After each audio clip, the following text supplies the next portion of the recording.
¿Cómo te va, Lucía García Dickinson? Muy bien, ¿cómo están ustedes? Bien, yo con este entuerto que me hablaba el celular y no la podía parar. ¿Cómo va? ¿Cómo va? Bien, no, justo decían que estuvieron escuchando a Nelly Omar y yo vengo de la proyección del documental Las Muchachas. ¡Ah, qué No sé si lo tienen visto, el de lindo! Alejandra Marín, una belleza, No, no sí. la vi. Ay, véanlo, se los recomiendo Bueno. enfáticamente porque es maravilloso. Cuenta la historia justamente de las primeras censistas que armaron el Partido Ah, Periodista Femenino. claro. Claro, sí, Sí. sí, sí. Sí, sí, lo Y tengo es que el ver. testimonio de ellas en primera persona, ¿no? Cuando todavía vivían, tiene ya algunos años el documental. Una joya de nuestra Un historia política documento y feminista. histórico, aparte. Totalmente, totalmente. Bueno, ¿qué Pero no tal? es el tema de la Lindo. columna. Hoy lo que quería compartir es un documento que sacó la Corte Suprema de Justicia de la Nación, que no la queremos, ya sabemos, pero No. hay un reducto que es la Oficina de la Mujer, que está a cargo de María Delia Castañares, que es secretaria letrada y responsable de esta oficina, y siempre está haciendo trabajos interesantísimos desde el punto de vista jurisprudencial para poner de relieve lo que debe hacer el Poder Judicial en materia de juzgamiento de todo lo que tiene que ver con violencia de género, ¿no? En este caso, bueno, es la oficina que lleva el registro de femicidios, el registro nacional de Claro. femicidios, que fue la respuesta a la demanda del Ni Una Menos. En este caso se trata de un compendio que reúne 24 sentencias dictadas entre 2020 y 2025 en todas las jurisdicciones del país, en todas las provincias y Ujú. la ciudad de Buenos Aires. Por supuesto que son sentencias ejemplares donde los victimarios terminan condenados por homicidio agravado por la violencia de género y donde se aplica toda la normativa nacional e internacional, la ley 26485 y el Belém do Pará y todos los convenios Perpetuas. internacionales, exacto, la CEDAW, para argumentar las decisiones judiciales. Pero hay un dato que es muy llamativo y que son 3 causas donde además se señala la responsabilidad civil de los estados provinciales. ¿Esto qué quiere decir? Que además del el femicidio cometido como delito penal por el Un acusado, autor, sí, por un autor, femicida, sí. exacto, hay también una responsabilidad del Estado provincial porque incumplió el mandato de la 26485, por ejemplo, que es la ley de prevención de las violencias, o otras cuestiones. Por ejemplo, les cuento, un caso es de Mendoza, año 2022.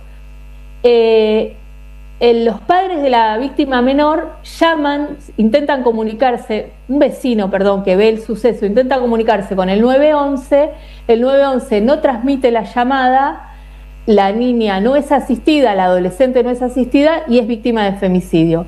Estos padres le reclaman al Estado la omisión de protección porque esa llamada No fue atendida. no llegó, claro, a cumplir su objetivo, que es el de asistencia en la emergencia, ¿no? Ese es uno de los casos. Hay otro que es de Tucumán, donde lo que sucede es que el juez, ante una desobediencia judicial del imputado, lo deja libre. Lo debería haber sancionado, lo debería haber detenido, incumple con algún mandato judicial y lo deja libre. Bueno, después ese varón es el femicida de esta mujer que termina siendo asesinada. Entonces, otra vez hay una omisión, esta vez del Poder Judicial, de si hubiera actuado como correspondía en ese caso, bueno, no hubiera sucedido este femicidio. Algo similar a lo que se habla con Micaela García, ¿se acuerdan ustedes? El femicidio de la joven De la ley entrerriana, donde Micaela. exactamente, que da origen a la ley Micaela. El otro caso es de Salta, esperen que no lo estoy encontrando, pero en todo caso va en el mismo sentido, ¿no? Son situaciones donde el Estado omite su deber de acción. Le En su preguntamos, mayor parte, cuando vos decís el Estado, es el Poder Judicial de cada sí, provincia, ¿o bueno, no? en este caso dijimos el 911, ¿no? En el caso de ¿El Mendoza. 911 depende del gobierno de Mendoza? Claro, es una línea nacional, pero Sí. que cada provincia la nutre con sus fuerzas policiales, porque ahí interviene directamente la policía provincial. Por eso, ¿no?, es responsabilidad del gobierno de Mendoza. Puede ser, claro, en este caso del Ejecutivo. Hablamos, les decía, con María Alemán. Ella es abogada, es consejera de familia acá en la ciudad de La Plata, es docente también de la universidad y sobre todo, bueno, tiene una perspectiva de género en la aplicación del derecho sobre este compendio, sobre lo que significa, y lo primero que le preguntamos es si estos fallos son representativos de cómo acciona el Poder Judicial en nuestro país, y esto es lo que nos decía.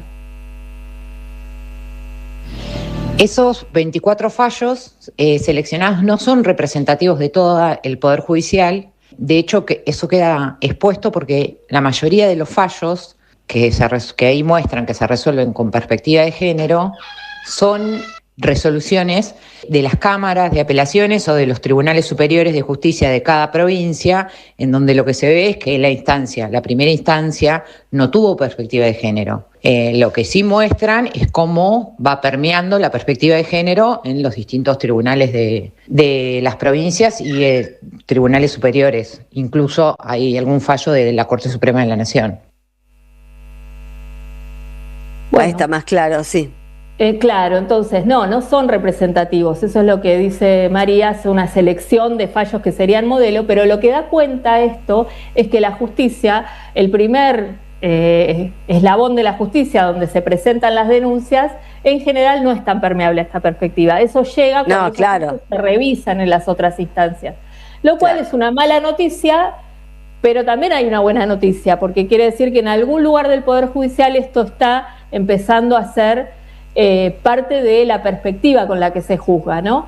Entonces, digo, para pensar un poco también en términos de los procesos más largos que se dan al interior de los estados y que van generando una nueva mirada y una nueva forma de aplicar la ley, ¿no? Sí, pero por eso viene bien un señalamiento, aunque sea desde una oficina de la Corte, para que se den por aludidos, porque si no parece que lo que esta sociedad espera de esos jueces es que no hagan nada. Exactamente, ¿sí? Como hacen en muchísimas causas, ¿no? Sobre todo que involucran a los sectores de poder. El caso de Salta era la situación de una mujer que es víctima de femicidio dentro de una unidad penitenciaria, cuando había ido a visitar a su pareja, y bueno, ahí también es evidente, ¿no? ¿La mató en la visita? Estado, claro, y la responsabilidad del Estado es no haber protegido sus derechos en el marco de esa visita, ¿no? Porque se supone que dentro del penal no puede haber armas, etcétera, etcétera. Entonces, digo, estos señalamientos también son interesantes porque también le hablan al poder estatal de cuáles son sus responsabilidades, porque a veces parece que prevenir las violencias es simplemente hacer campañas, que también, por supuesto, que son importantes, pero digo, hay un montón de acciones que el Estado tiene el deber de garantizar para proteger la vida de las mujeres y de las adolescentes y de las niñas, que muchas veces omite, ¿no? También por omisión el Estado es responsable. Le preguntamos particularmente por este señalamiento a María Alemán, ¿qué implica, ¿no? Que se ponga el foco en la responsabilidad estatal respecto de los femicidios, y esto es lo que nos decía. En el caso de la responsabilidad de los estados provinciales, a través de los tres poderes, lo que se establece es que si no cumplieron con las medidas de la ley 26.485 de protección integral, ya sea para prevenir, sancionar o erradicar la violencia contra las mujeres, son responsables por el incumplimiento de la ley en el caso de cada uno de estos casos en particular, de estos fallos, que hubo 3 en donde se responsabiliza a la provincia por su falta de debida diligencia que tienen que tener en materia de violencia de género. Bueno, claro. Ya lo dicen en términos jurídicos más precisos, pero tiene que ver con esto, ¿no? Básicamente con el gran paraguas que es la ley 26.485 de protección contra las violencias hacia las mujeres, que obliga al Estado a tomar un montón de medidas para cuidar los derechos y la vida, la integridad de mujeres, niñas y adolescentes. Tomar esto de referencia, digo, para pensar que a pesar de todo lo que se viene desarticulando en materia de políticas de género, hay algo de lo que los feminismos y el movimiento de mujeres planteó en su momento con el gran movimiento que fue el Ni Una Menos, que persiste, ¿no? Que sigue haciendo escuela, que está ahí instalado y que va expresándose en los fallos. Y esto, Sandra, para mí no se puede dejar de vincular con lo que son los índices de femicidios, que han descendido, ¿no? Por supuesto que nunca es para celebrar esta situación, porque un solo femicidio ya es una catástrofe, pero sí poder comprender cómo la política pública va incidiendo en que se cambien ciertas conductas, ¿no? Entonces, si vemos a la luz de los años, lo que viene sucediendo es que efectivamente van disminuyendo. Habrá muchos zafaronianos que discutan que la pena es realmente lo que incide en esta reducción de casos. Bueno, podemos pensar que es difícil pensarlo de esa manera, ¿no? Porque en el caso de los femicidios hemos visto innumerables veces cómo ese odio que genera la misoginia hace perder también el valor de la vida del femicida, porque se matan después. Se matan, exactamente, sí. Entonces, ¿cómo pones límites a alguien a quien no le importa su propia vida tampoco? Tal cual. Es difícil. Es difícil, pero digo, por ahí hay que pensar que son la complejidad de los factores que se han llevado adelante en materia de política, pero también de debate cultural, ¿no? Sí, social. Yo creo que también la mirada social es fundamental. Y cómo empiezan a trabajarse y a proponerse otras masculinidades que no vayan en el sentido de lo que siempre señala Rita Segato, de esa cofradía que se valida a sí misma a través de la violencia y la crueldad, ¿no? Creo que todos estos factores hay que poder verlos y que la justicia ahí tiene un rol fundamental de señalamiento y de no dejar impunes estos crímenes.